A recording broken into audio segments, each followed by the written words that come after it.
Биыл қысқы демалыста ауылға келгенімде қарындасымның соншалықты тез өсіп, өзгеріп кеткені қатты таңырқатты. Кеше ғана жолда келе жатқанымда оны көз алдыма тіптен басқаша елестетіп едім. Орта бойлы, толықша келген қара торы жүзді. Әр кездегі ерке қалпында менімен таласа кетуге дайын тұратын өжет қыз. Шолақтау келген сүйкімді мұрны үнемі күлкі нышанын аңғартып, сөйлеген кезде делбіреп тұратын. Қақ жара өрген қалың қара шашының маңдай алды бұрымына қосылмай, бұйралана шоқтанып біткен. Ол кейде желбіреп көзіне түсетін. Осы бір көзіне түсе беретін тентек шашы кейде менің зығырданымды қайнатушы еді. Өз-өзімнен қарындасыма тиіскім келіп кететінде, аяқ асты ашу шақырып, айқайлап ұрыса бастайтынмын. Шынымды айтсам, үйдегі уақытымның көбі қарындасыма шүйліге жүріп, үлкендік ақыл айтумен өтетінді. Оның бойынан әрқашан қызға лайықсыз міндер тауып, кінәлап ұрысушы едім. Ал ұрысқан кезінде ол көзі жапақтап, бәрін мойындап, үнсіз отыратында, менің жүзімде сәл жылылық пайда болған сәтте-ақ өзіме қосыла езу тартатын. Сол-ақ екен, мені қуақы қылығымен алдаусыратып, ептеп қана еске жылысатын. Егер менен бұрын еске жетіп үлгерсе, айтқан ақылымның түгелдей зая кеткені. Әлгінде ғана жаудырап отырған қарындасым тордан құтылған дала құсындай ойнақшып шыға келеді. Маған қарап тілін шығарып, «Мақтаншақ, үлкен болғаныңа мақтанасың ғой», деп мазақтап сыртқа қаша жөнелетін. Ондайда мен жарылып кете жаздап, ызаға булығамын, артынан қуа шығып, «Келерсің бәлем үйге» деп жұдырығымды түйемін. Кей кездерде оның күнделікті сабақтарын тексеріп қарап, сұраулар беріп өзімше емтихан да алатынмын. Сұрауларым әрдайым сабаққа пәлендей қатысы жоқ, кездейсоқ болушы еді. Егер қарындасым жауапты дөп қайтара алмай қалса, ұрыстың басталғаны. Бірақ амал қанша ұрысып айтқан ақылымды күле тыңдап, жөні келсе әлгіндей мазақтап кете беретін. Әсіресе осы тілін шығаратын әдетті қайдан тапқанын білмеймін. Қанша айтсам да қоймайтын. Міне, осындай ерке қылықты мінездерімен сағындырған сол қарындасым бүгін бір түрлі өзгеріп жат болып кеткені секілді. Жүгіріп кеп құшақтай алар деп тұрғанымда, салмақты басып келіп сабырлы амандасуы да ойымдағыдай болып шықпады. Сонда да болса, мен амандықтың соңынан, «Қалай оқып жүрсің? Әлі емтихан аламын», деп үлкендік әдетімен ескертіп қойғам. Ол сәл қызарып кетті де, «Дайынмын аға», деді. Қарындасымның қазіргі жүріс тұрысы да сөйлеуі де, тіпті езу тартып күлгені де басқаша. Бойы сұңғақтанып, қара торы ерке жүзі ашаңдаған. Есейгендік пішін бар. Ойнақшып тұратын отты көздері де байсалды. Ойлы қарайды. Шолақ мұрынның ұшы үшкілденіп қырлана түсіпті. Жаңадан тікізген қызылдырап пальтосы да өзіне жарастық беріп тұр. Бір сөзбен айтқанда қарындасым тамаша сұлу қыз болыпты. Қыз деген тез бой жетеді, деп апамның талай айтқаны есіме түсті. Бірақ мен оның осы әсем сұлулығынан гөрі тиісе кетуден тайынбайтын ерке қылғын аңсап келіп едім ғой. Ойлап қарасам, айтты айтпады, қарындасым бой жететіндей жасқа келіп қалыпты. Енді бір айдан кейін тура 17-ге толады екен. Орта мектепті де биыл бітірмек.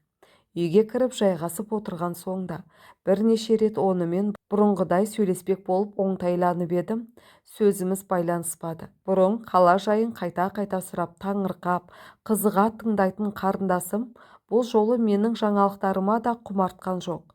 Тіптен салдарлы. Әр сөзден соң өзімнің сөз жалғап, әр нәрсені сұрай беруіме тура келді. Қай институтқа түсуге даярланып жүргендігін сұрағанымда, «Білмеймін, әлі ойланамын», деді ол лажсыз езу тартып. Онан соң ойын екі-үшті айтты. «Мүмкін ауылда қалармын». Кешкі астан кейін қарындасым сабаққа даярлану үшін түпкі бөлмеге кетті де, біз апам екеуміз ас бөлмеде шәй ішіп оңаша қалғанбыз. Апам алдымен менің институттағы хал жайымды, оқуды қашан бітіріп қайда жұмыс істеуге баратынымды тізбелеп сұрай бастады.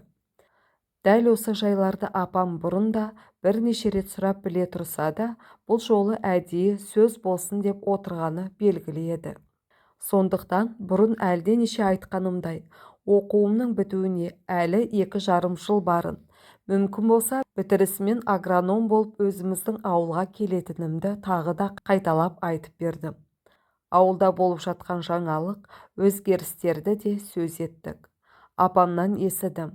Орта мектепті бітірген біздің ауылдың бірталай жастарын колхоз, ауыл шаруашылығының түрлі саласы бойынша мамандар даярлайтын техникалық курстарға, жоғарғы оқу орындарына түсуге даярлыққа жіберіп жатқан көрінеді. Әлгі Дәукеңнің баласы Нұрланды білуші ме едің? Аса жақсы білмеймін, дедім. Менің сыртта оқығаныма талай жыл болғандықтан, өзімнен соңғы балаларды жақсы білмеуші едім. Осындай демалыстарға келгенімде, олар ойда қырда жұмыста болады да, менімен кездесе бермейтін. Жасыратыны жоқ, мен де өзімнен кейінгі жастармен танысып, істес болуды ойлаған емеспін. Тек кейбір үлкендердің осы апам атаған Нұрланды мақтағаны есімде.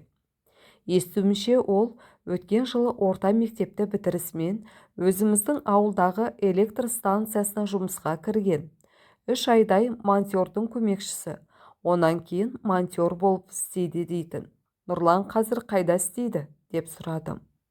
Станцияда, тікник дейме, не деуші еді, соның көмекшісі. Жақсы еңбек етіп табысы да мол.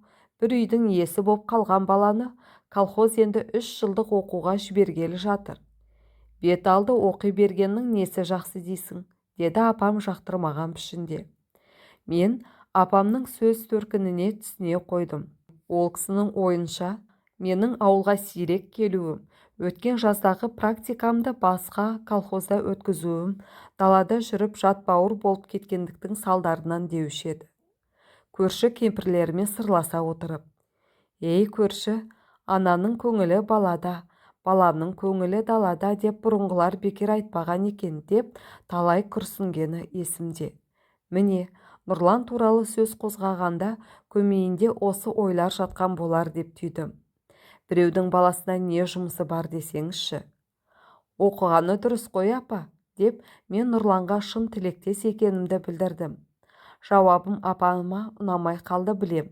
Бір шыны шайды ішкенше төмен қарап үнсіз отырды.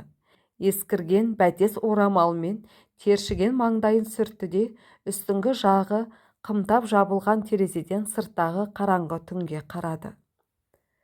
«Әлимаға қатты сөз айтып ренжітіп алып жүрме», деді әлден уақытта, бағанадан бері айта алмай отырған сөздерін түйіндеп. Тосын айтылған бұл сөзге мен не дерімді білмей аңтарылып қалдым. Бұрын қарындасыма ұрысқан кездерінде әсте арамызға түсіп көрмеген. Кей уақыт Әлима жылап кеп мені шағыстырғанда: «Ештең етпейді, өз ағаң ғой, сені жаман болсын дейме?» деп жұбататын. Ал апамның қазіргі сөз сыңайынан Әлимаға алдын ала араша түсіп отырғанын жақсы сездім. Менің ұрысуыма ендігі жерде жол бермейтіні анық еді. Аз да болса көңілім кірбің алып қалғандай. Қазбалап ештеңені сұрағанда жоқпын. Сұрағым да келмеді. Ертеңіне түсте қарындасым мектептен тұнжырап, өте көңілсіз қайтты. 10-шы кластың сабағы ауыр тиіп жүрген болар деп мазалаған жоқпын. Оқу құралдарын қойған жерден өзім барып күнделігін тауып алғам. Менің қимылымнан көз айырмай Әлима бозарып кетті. «Аға, иесінен рұқсат сұрамайсыз ба?» деді салмақпен, ақырын ғана. Ыңғайсызданып ақ қалдым, сыр бермеуге тырысып. «Мен сенің бөтенің емеспін, рұқсат сұрамау міндет емес», дедім. Мұнан әрі оған еш көңіл аудармастан күнделігін ақтарып қарай бастадым. Жаңа ғана бетіме ызғары тепкен ашуым қайтып, еріксіз ризалық білдіруіме тура келді. Күнделіктің алғашқы беттерінен бастап кілең бестік бағалар тізіліпті. Тек бүгін ғана физикадан 3 алған екен. Қарындасының жабырқауы осыдан болар деп ойладым. «Өзің алтын медальға кандидат екенсің ғой», дедім, көңілін ауламақ болып. «Ештең етпейді, бір 3 деген немене?» Әлимада үн жоқ. сұп-сұр болып орнынан қозғалмай отыр. Әлгінде көзінен байқаған қалжырау мен шаршағандық мұңға айналыпты. Әлима, саған не болған? Әлде біреу ренжітті ме? Қарындасының сүйкімді жұмыр иегі діріл қағады. Мөлдіреген жас бетінен жолсыза сырғып барып тамып кетті. Ештеңеге түсіне алмай, мен күнделігін орнына қоя бергенімде арасынан төртке бөлінген сурет сырғып кеп аяғымның астына түсті. Еңкейіп ала бергенімде: «Аға, өзіме беріңіз, жаным аға», деп жылап келіп қолыма жабысты. Төртке бөлінген жігіт суретін анықтап көре алмастан қарындасыма қайтып бердім. Не дерімді өзім де білмедім. 2 күн өткенше қарындасым маған үлкен жұмбақ болды. Өзімді қапаландырған жайды сұрауға еш мүмкіндік болмады. Мен жанына жақындасам болғаны, ұялатын болу керек, әр нәрсені сылтауратып Әлима тайып отырады. Оның бер жағында маған шынын айтпайтын да түр көрсетті. Тас түйін боп бекініп алғандай, амалсыздан қолайлы бір кезді күтіп, сабыр етумен тура келді. Түпкі бөлмеде оңаша кітап оқып отырғам. Күн сәскеден ауып қалған. Бір кезде терезе алдынан жас жігітпен аласа бойлы сары қыз өтті де, аздан кейін сыртқы есік қағылды. Әлима көрші бөлмеде ыңылдай әндетіп жүріп естісе қоймаған соң шығып есік аштым. Мені күтпеге болу керек, қыз да жігіт те қысылып қалды. Екеуі қосарлана амандасты да Әлиманы сұрады. Үйде екенін айтып ішке шақырғанымша болған жоқ, біздің дабырымызға қарындасым да шықты. Алдымен маған қарап қызарып кетті де, артынша есік алдында ыңғайсызданып тұрған жас жігітке бұрылды. Спортшылардың шолақ тонын киген бойшаңдау, қара торы жас жігіт кінәлі жандай төмен қарап үнсіз тұр. «Нұрлан сенен кітап сұрай келді», деп жігіт үшін жауапты аласа бойлы сары қыз берді. Кішірек көздері Әлимаға жаудырай қиыла қарап, имене батылсыз жыпылықтайды. Жүзінде жұмбақты бір сыр бар сияқты. «Ал мен сенімен бірге сабақ оқығалы келдім». Өз-өзінен дір-дір еткен қарындасым тістеде тұрып әзер үн қатты. «Қандай кітап керек?» деді, сыбырлағандай ақырын сөйлеп. Енді сәл болса жылап жіберетіндей көрінді. Нұрлан не дерін білмей сипалақтап қолайсыз жағдайда қалды. Қарындасымның осы сәттегі маған бір түрлі жат, оғаш мінезін көрсеткенін ұнатқан жоқпын. «Мұның қалай, Әлима? Алдымен жолдастарыңды үйге кіргізіп, сонан соң жөн сұрамайсың ба? Кәне, Нұрлан, үйге кір», деп осы жерде өзім өктемдік еттім. Нұрлан бөлмеге кірген соң да қипақтап бірден отыра қоймады. «Өте асығыспын, қазір кетпек едім», дей берді. Бұл сөзінің әлде маған, әлде Әлимаға арналғанын түсіне алмадым. Сонда да өзара қысылмай еркін сөйлессін деген оймен түпкі бөлмеге кіріп кеттім. Неге екені белгісіз көңілім тыныштық тауып отыра алатын емеспін. Есік пен төрдің арасында әрлі-берлі жүрдім де қойдым. Күн батыс жақтағы жалғыз терезеден әлсін-әлсін сыртқа қараймын. Бұл терезеден ауылдың батыс жақ бір бөлегі және станцияға қарай баратын тас жол анық көрініп тұрушы еді. Осыдан 2 жыл бұрын тас жолдың екі жағынан мектеп оқушылары отырғызған жас теректер де бұл күндерде бой тартып көзге ыстық көрінеді. Тас жолға қараған сайын оқуға алғаш аттанған кезім ойыма түсетін. Анық есімде, анау төбенің күншығыс жағындағы жол бұрылысында машинаға отырғаным. Басқалармен бірге менің мектептес құрбым Сәуле де шығарып салып еді. Сондағы Сәуленің «Қош, қош» деп машина соңынан телбіре қарап ұзақ тұрғаны әлі күнге көз алдымда. Ол екеуміз айлар бойы хат алысып тұрдық. Сәуле ауыл туралы, ондағы жаңалықтар жайында көп жазатын. Ал мен болсам, өзің көрген жоқсың, қаланың жаңалықтарын қалай жазамынды сылтау етіп, жауапты немқұрайды шолақ қайтарушы едім. 7 айдан кейін менің ең соңғы хатыма жауап келмеді. Мен де қайтып хат жаза қоймадым. Осылайша арамыз үзілген еді. Кейін ауылға келгенде естідім. Сәуле көрші колхозда тұратын біреуге тұрмысқа шыққан екен. Жүрегімде ауыр мұң пайда болды. Мен оны сүйетінімді сонда ғана сездім. Амал не? Қолда барда алтынның қадірі жоқ деген ғой. Тек жастық шақтағы достықты еске түсірумен ғана тынғанмын. Сондағы сәуле мені шығарып салып қоштасқан тас жол тереземнің алдында ескерткіштей болып қалған. Қазір сол жолдың үстінде тықыршық атқан қос атты шана әлдекімді күтіп тұр. Үстіндегі буып түйген жүгіне қарағанда алыс сапарға жүретін жолаушынікі тәрізді. Онан арыда мұнарлаған қысқы аспан буланған әйнек сияқты бұлыңғыр тартады. Біраздан кейін терезенің алдынан әуелі бұлтаңдай асығып аласа бойлы сары қыз, артынша іле-шала киінген қарындасы мен Нұрлан өтті. Сағатына қарап қойған Нұрлан әлденені айтып асықтырып барады. Алима бағанағыдай емес, оның айтқандарын үнсіз тыңдауда. Бұлар сол жүріспен ешқайда бұрылмастан әлгі жол үстінде тұрған жалғыз шанаға жетті. Ол жерде екеуі біраз тұрды. Алима тұқиған қалыпта Нұрланның омырауын шұқылап тұр. Нұрлан болса сәл еңкейе бере басын тез көтеріп алды. Ат басын сіресе тартып отырған адам ақырындап жүре де бастады. Нұрлан біресе жүріп бара жатқан шанаға, біресе Алимаға қарап жалтақтайды. Кенет ол маған қызғанышты да ерекше бір сезім тастап Алимаға оқыс еңкейді де шана соңынан жүгірді.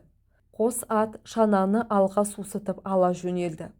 Апамның әнеу күнгі айтқаны рас болды. Қап, маған неге кірмей кетті, әлде ұялды ма екен деп ойладым. Қарындасым сол орында қыбыр етпестен шана соңынан қолын бұлғап қала берді. Мүмкін көзіне жас та келген болар. Маған қош-қош деген сыбырлы үні естілгендей сезілді. Қарап тұра беруге дәтім жетер емес. Күрсініп барып диванға жата кеттім. Шым-шытырық ойлар маза бермеді. Барлығы да қарындасым туралы. Бөлмеге кірген апам. Неге екенін білмеймін. Мені ұйықтап жатыр деді ме, болмаса тыныштықты бұзғысы келмеді ме, әйтеуір есік алдында біраз үнсіз тұрды. Жүзіне бұрын мен байқамаған әжімдер пайда болған. Жайлап жүріп келіп, стол үстіндегі кітапты ақтарды. Нұрлан оқуға кетті, деді әлден уақытта қапаланған көңілмен. Оқыған дұрыс қой. Бұл жолы да апам менің жауабымды ұнатпады. Көп уақыт үнсіз отырды. Бір кезде терезе алдынан жүгіре басып қарындасым өтті де, екі иінімен алақанына дем алып үстімізге кірді. Тіптен біз күткендей емес, балғын жүзінде қуаныш ойнап тұр. Келген бойда апамды қапсыра құшақтап бір айналдыра билеп шықты. Апам ыңғайланып әлденені айтпақ болып еді, бірақ Алима ырық бермеді. Апа, апатай, керек жоқ, ештеңе айтпаңызшы. Сіз қалай десеңіз де, бәрібір мен оған сенемін, деді апамның құлағына жалынышты сыбырлап. Қарындасының сол баяғы ерке қалпына байсалдылық еніп, сұлулығына басқаша бір жарастық беріп тұр. Тек көзде ғана жан білмес терең сыр бар тәрізді. Алғашқы махаббатың сәтті болсын, қарындасым, деймін іштей мен. Соңы.